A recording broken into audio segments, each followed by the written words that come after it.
내가 처한 상황에 있어서 대통령이 왔을 때 억울한 게 있으면 우리가 옛날에 조선시대에도 그렇죠. 뭐 북을 치든가 그렇죠. 뭐 상소를 올리든가 예.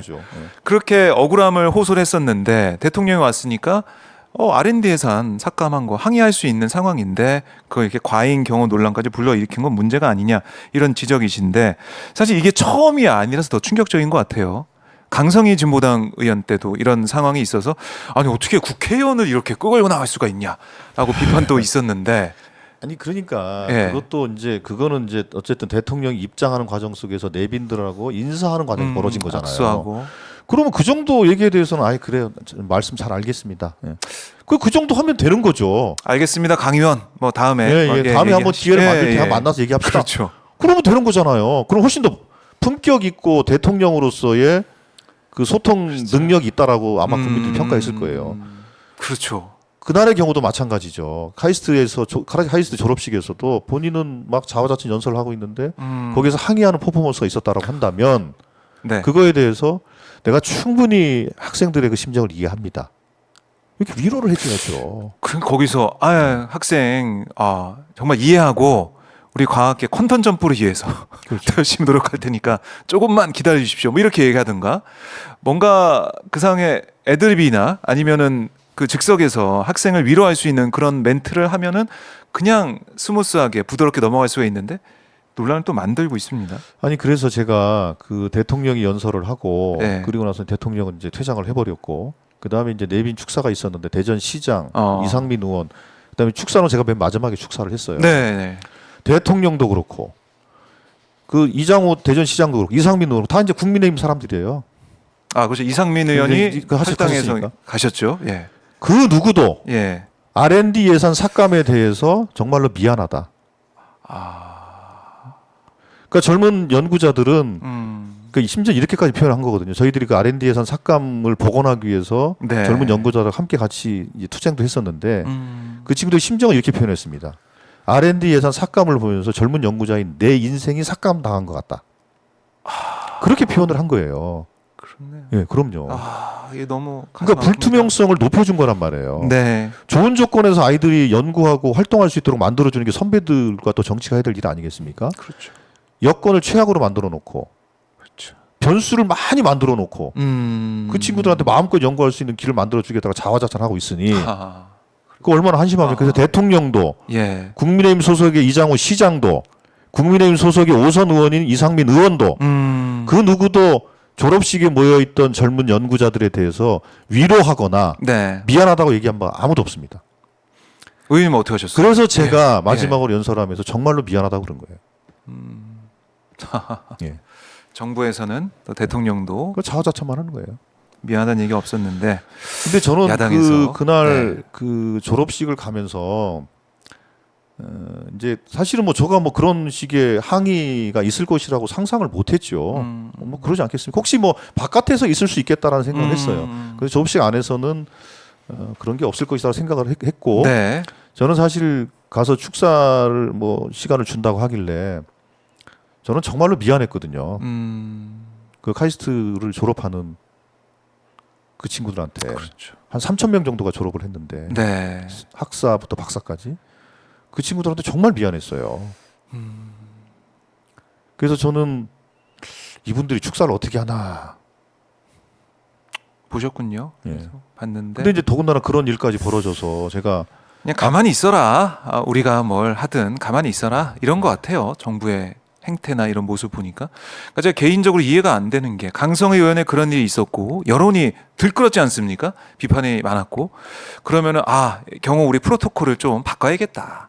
과잉 경호 논란이 있으니까 좀 그렇지 않게 해야겠다라는 생각을 했을 법도 한데 최소한 그런 얘기가 없었거나 아니면은 뭐 잘했어 이런 얘기가 용산에서 있었던 게 아닌가. 저는 개인적으로 그런 생각이 들었습니다. 그렇죠. 그러니까 그만큼 그 용산의 대통령실은 너무 유연성이 없고요.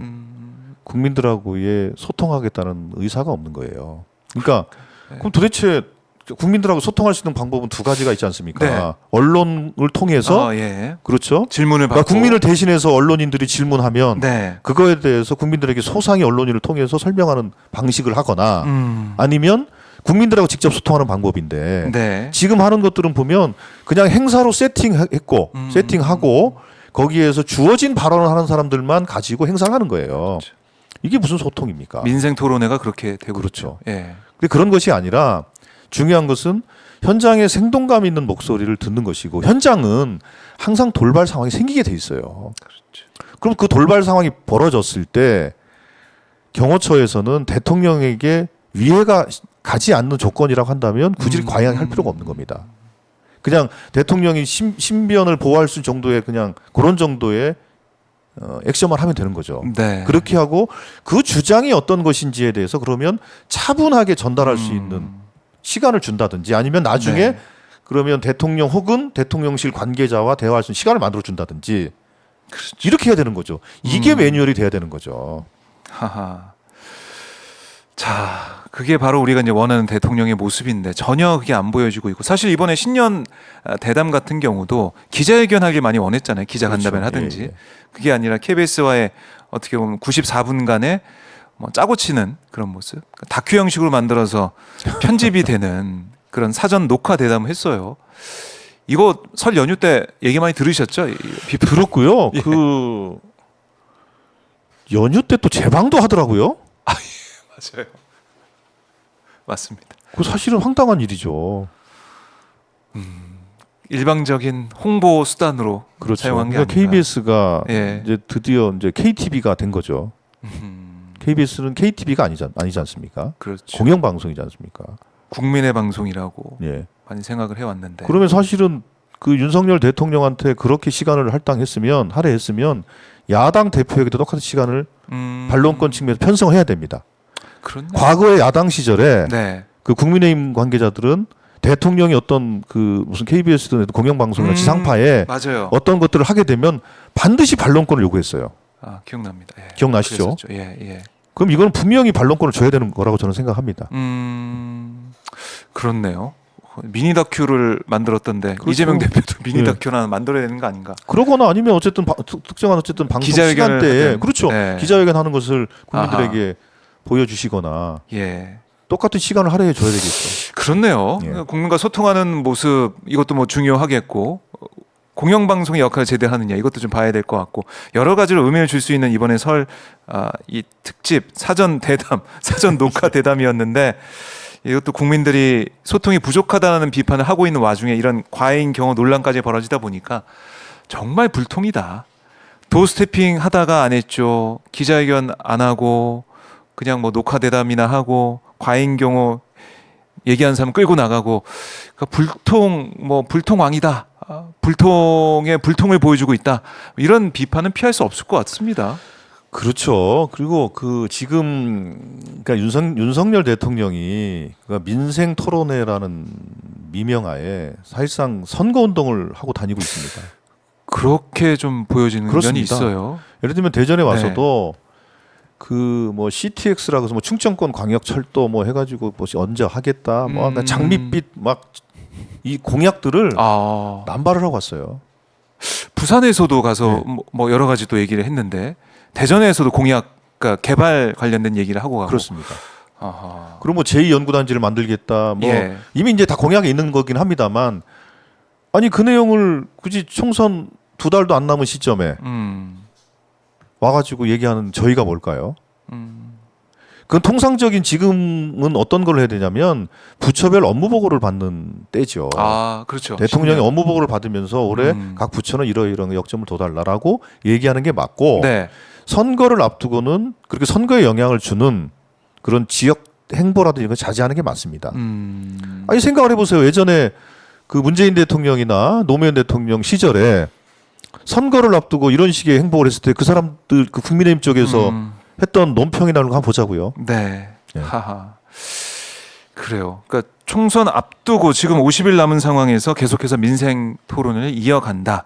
거의 팔도를 돌아다니면서 그렇죠. 그것도 이제 수도권 위주로 하다가 부산, 그러니까 부울경 민심, 그다음에 대전, 충청 민심 계속 잡기 위한 그런 노력을 기울이고 있는 게 아니냐 비판이 나오고 있는데 자 우리 의원님이 뭐 과방위 활동하시면서 여러 가지로 민심을 좀 듣고 계실 텐데 대전 민심 사실 중원의 민심이 제일 중요하다 이런 얘기도 우리가 많이 하고 있는데 대전 같은 경우는 그동안 민주당이 강세를 보여왔던 지역이기도 하고 지금의 현재 민심은 좀 어떻습니까? 지금 그 설 때 제가 설 연휴 때 이렇게 저렇게 이제 사람들 만나서 얘기를 나눠 보니까 제일 심각한 건 결국 민생 문제입니다. 먹고 사는 문제, 그렇습니다. 고물가, 고금리. 예, 고물가, 고금리에 결국에는 예를 들면 이제 제가 이런 하소연을 들었는데 네. 20년 동안 이제 안경사예요. 음. 안경점을 운영을 하시는데 이제 20년이 넘었대요. 네. 근데 20년 동안 이렇게 힘든 적이 없었다고 합니다. 그러니까 12월 달이 최악이었다. 1월 달이 최악이었다. 네. 근데 지금도 그러니까 바닥을 모르게 추락하고 있다는 거예요. 그러니까 심지어는 개시도 못하는 날도 많다. 예. 20년 만에 처음 있는 그런 일이라는 거예요. 그러면 이게 얼마나 심각한 일인지 지금 집권 세력은 윤석열 대통령과 집권 세력은 그걸 모르는 것 같습니다. 그러니까 뭐 장밋빛 개발 공약이나 발표하고 그렇죠. 네. 개발 공약해서 뭔가 청사진을 내놓으면 그렇죠. 아 국민들이 표를 줄 것이다 이런 생각하는 것. 그리고 이제 이런 데다가 그 대전은 이제 말 그대로 이제 대덕 연구개발 특구를 중심으로 해서 출연연이 많이 모여 있는 곳이기 때문에 네. R&D 예산의 삭감의 여파라는 것이 비단 그 출연 연구기관 그리고 뭐 카이스트 네. 충남대 같은 대학뿐만 아니라 기업들에게도 영향을 줍니다. 그 대전 지역에 있는 스타트업들은 네. 어떻게 해서 그 회사의 이제 비전을 만들어 가냐면 출연연 혹은 대학하고 어떤 정부 과제를 함께 기획하고 수탁 받아서 일을 하면서 기술도 개발하고 그 인력도 숙련을 시키는 거거든요. 그 연구자들을. 네. 그러니까 요 가장 밑바닥에 있는 이 생태가 이렇게 구성이 되는 거예요. 그런데 R&D 예산이 대폭 삭감이 되니까 어떤 네. 상황이 벌어지냐. 예를 들면 3년짜리 과제가 있었다고 쳐봐요. 그러면 이제 10억씩 연구비를 주기로 했어요. 근데 느닷없이 아직 삭감이- 2년 남았는데 네. 어떤 거는 20%, 어떤 거는 80%까지 삭감을 해요. 어허. 그러면 기업 입장에서는 내가 3년간 30억의 과제를 수주를 했기 때문에 계획을 세우고. 그거에 맞게 인력 네. 계획도 세우고 그렇죠. 그러지 않겠습니까? 음. 근데 만약에 80% 삭감되면 8억이라는 80%를 줄여야 되는데 비용을 가장 많은 비용이 뭐 결국에는 인건비 인건비가 아니겠습니까? 크죠. 예. 그러면 많은 연구하시는 사람들이 분들. 연구 현장을 떠나야 됩니다. 아니 이게 그러면서 일반 기업에도 영향을 주네요. 그럼요. 예. 그래서 제가 그 12월 21일인가 그때 그 본회의에서 예산안 통과될 제가 토론을 했습니다. 그때 토론을 하면서 그때도 제가 사과를 했어요. 아 예. 예. 과학기술자들이 정말 미안하다고 사과를 했습니다. 그러니까 가만히 보니까 R&D 예산 관련 사과한 건 저밖에 없어요.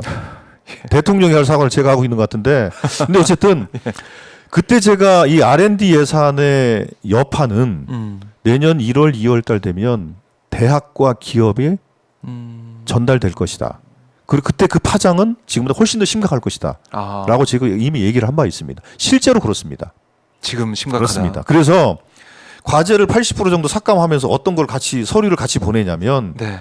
이 사업을 포기하겠다라는 포기각서를 같이 보내요. 근데 보통 과제라는 것은 예. 하다가 중단하면 중단한 사람한테 귀책 사유가 있기 때문에 거기다 페널티를 물리지 않겠습니까? 그렇죠. 예를 들면 그동안 했던 집행했던 연구비를 환수한다든지 네. 아니면 뭐 앞으로 연구 과제 뭐 몇 년 동안 수주를 못 한다든지.